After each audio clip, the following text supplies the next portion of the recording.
Hello po sa inyong lahat mga ka-crypto. Ako po si Pinoy Crypto Trader at sa video na ito ay pag-uusapan po natin ang aking technical analysis dito po kay Shiba Inu ngayon pong January 17 taong 2025. At ayan, ang ating nakikita po rito ay ang daily chart time frame nitong si Shiba Inu at mapapansin po natin dito ang isang malaking kanyang nabuong pattern dito na isa po itong descending triangle pattern.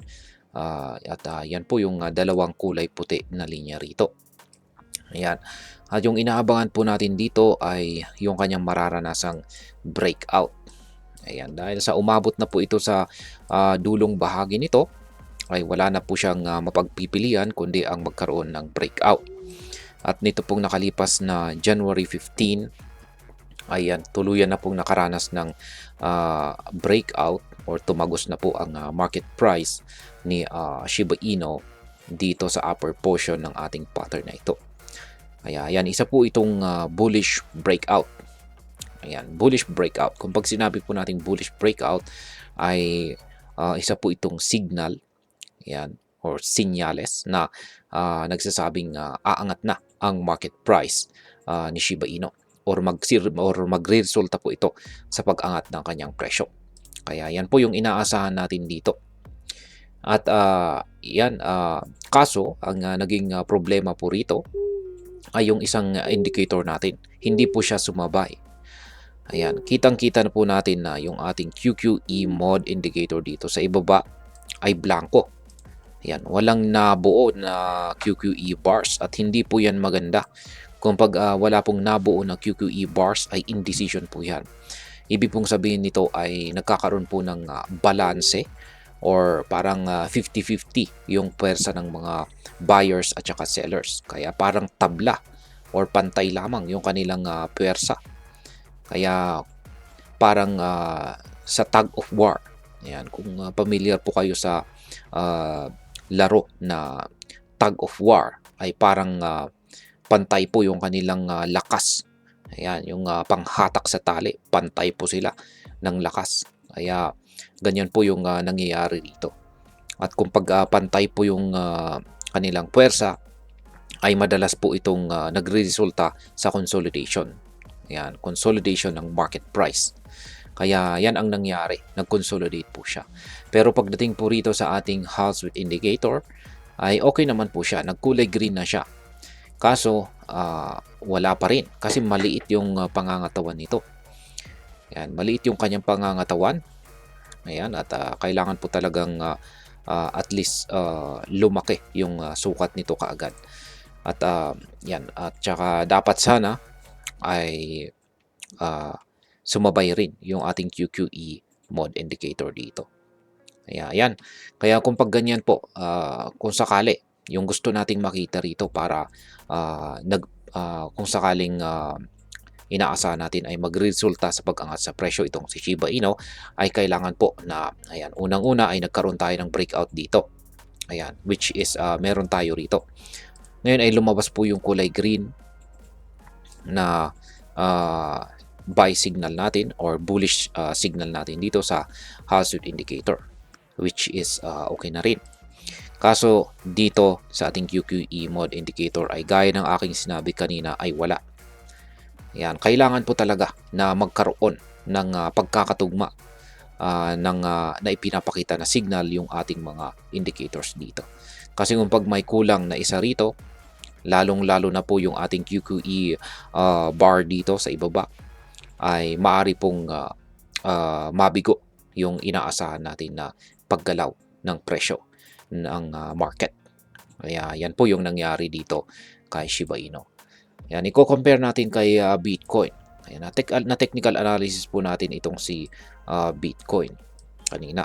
Kaya yan, kitang-kita po natin na yung ating Halswith indicator dito ay ayan, kulay green.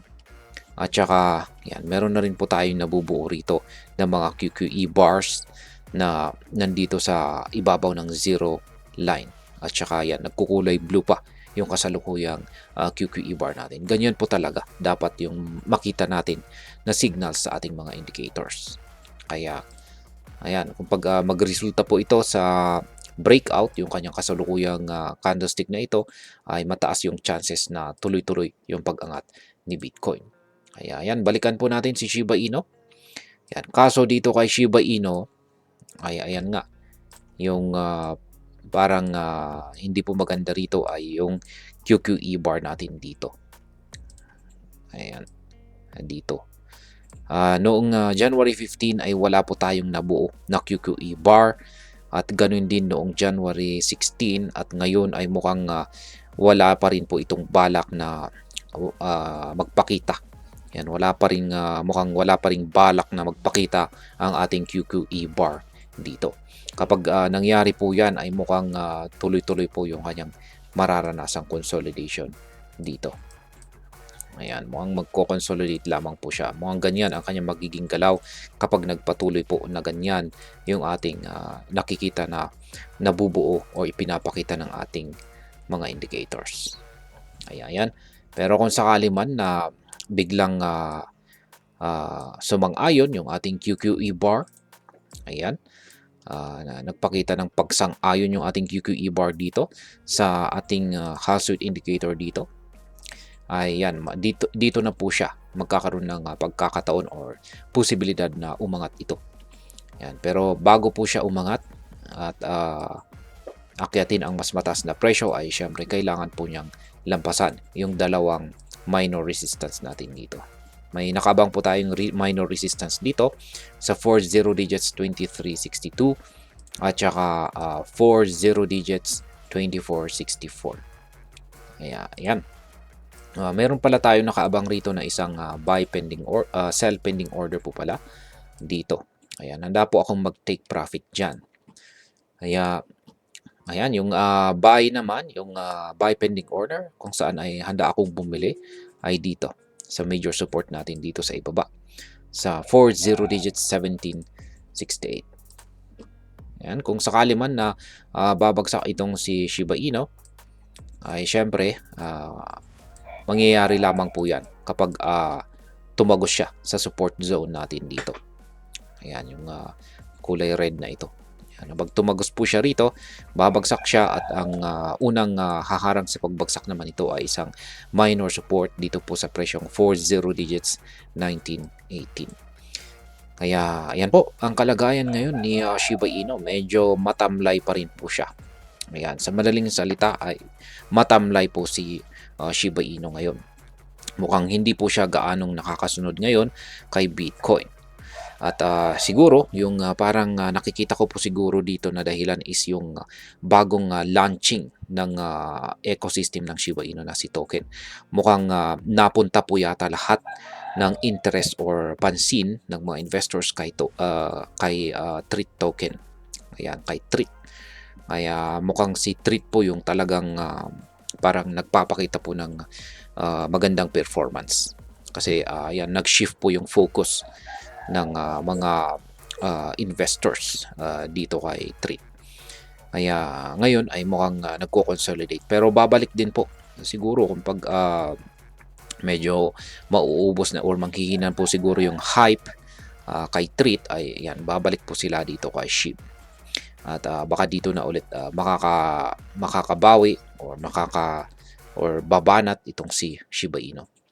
Kaya ayan, sa mga bago lamang po rito ay check na lamang po ninyo ang description ng video na ito para malaman kung anong platform at mga indicators ang ginagamit ko dito. At hanggang dito na lamang po tayo sa video na ito, mga ka-crypto. Marami pong salamat sa panonood. Ingat po tayo lagi at God bless po sa ating lahat.